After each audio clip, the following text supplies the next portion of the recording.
The beginning of the 2024 Formula One Championship has certainly been very encouraging for Scuderia Ferrari and the Tifosi. The Maranello team has effectively maximized all the results achieved so far in the first 4 races of the 2024 World Championship in this competitive season, even managing to secure a memorable 1-2 finish at the 5.278-kilometer Albert Park circuit in Melbourne, with Carlos Sainz ahead of Charles Leclerc, taking advantage of the first real technical problems encountered by the Red Bull car of Max Verstappen after about 2 years. The work done so far by team principal Frederic Vasseur has been excellent, and it is clear to everyone how, in the last 15 months, there has been a serenity for the working environment in Maranello that has been missing for many years. The credit of the French manager has been to reorganize the factory organization, removing those elements that, under the disastrous management of Mattia Binotto, committed real atrocities, such as former head of race strategy Inaki Rueda, rather than chief engineer David Sanchez, who moved to McLaren and then left Woking after just 3 months. The Ferrari SF24 single-seater has quickly overcome the huge difficulties caused by its predecessor, the last one left by the curly-haired Italian engineer Mattia Binotto. And honestly, his absence is not felt in Italy, at least from a managerial point of view. Frederic Vasseur has given the freedom to use their own judgment and to do exactly as they wish to technicians like Italian aerodynamicist Enrico Cardile and technical director of power unit Enrico Gualtieri, and the results are now evident. Red Bull certainly remains distant, but much less so than a few months ago. Not to mention that the first evolution of the Maranello single-seater is ready to hit the track at Imola next month to try to further close the gap on the reigning world champions. That's the clear target for Ferrari. During Mattia Binotto's tenure, Scuderia Ferrari was criticized for the lack of leadership from the ownership.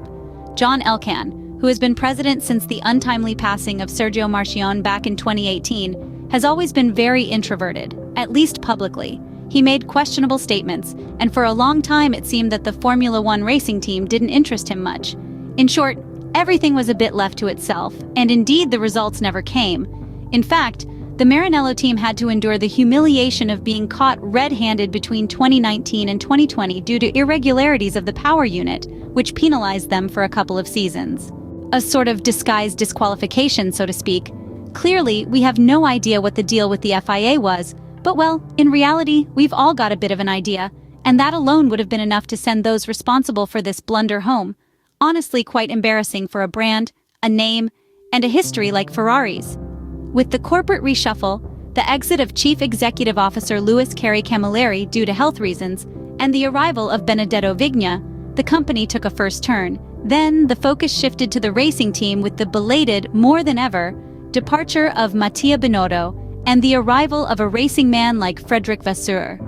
Handing everything over to such a figure was essential, and any initial attempts by the company, see Benedetto Vigna himself, to meddle with the decisions of the new head of the racing department were rendered futile.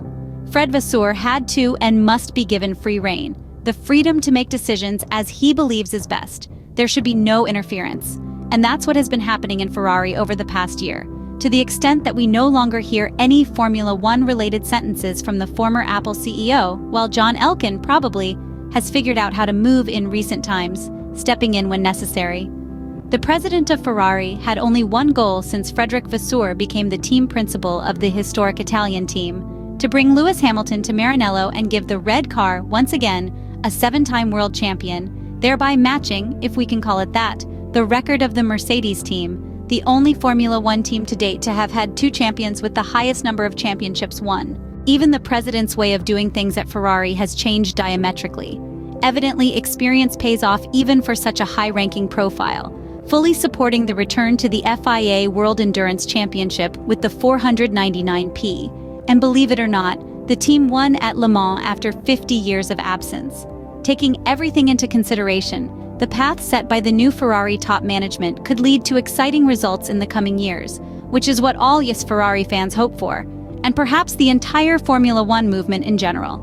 In a letter sent to Exor shareholders, Chairman John Elkann reinforces these arguments, seeing a bright future for Ferrari in the racing world. He states that in 2024, they will accelerate efforts to build strong enterprises by aligning ownership, governance, and leadership. The chief executive officer of Exor highlights the Ferrari Formula One team as a positive example of this progress, noting their strong start to the 2024 season with multiple podium finishes. Additionally, the head of Ferrari's F1 operations refers to Lewis Hamilton's philosophy. He emphasizes the importance of continuous learning and improvement in racing and life, echoing Exor's values of ambition and humility. Mentioning Lewis Hamilton in the letter is not accidental. John Elkann has been at the forefront of negotiating with the British Formula One champion. He has spoken about it several times with Mercedes team principal Toto Wolff, and the Austrian himself knew that sooner or later Lewis Hamilton's move to Maranello would indeed become a reality. The Englishman has sensed the difficulties Mercedes has faced in recent years. Perhaps he also felt a bit sidelined since 2022, when he wasn't listened to by the engineers on the direction they should take in order to improve the car, and then the progress made by Scuderia Ferrari this year is evident. Are these signs of a glorious future in Formula One for the historic Scuderia Ferrari?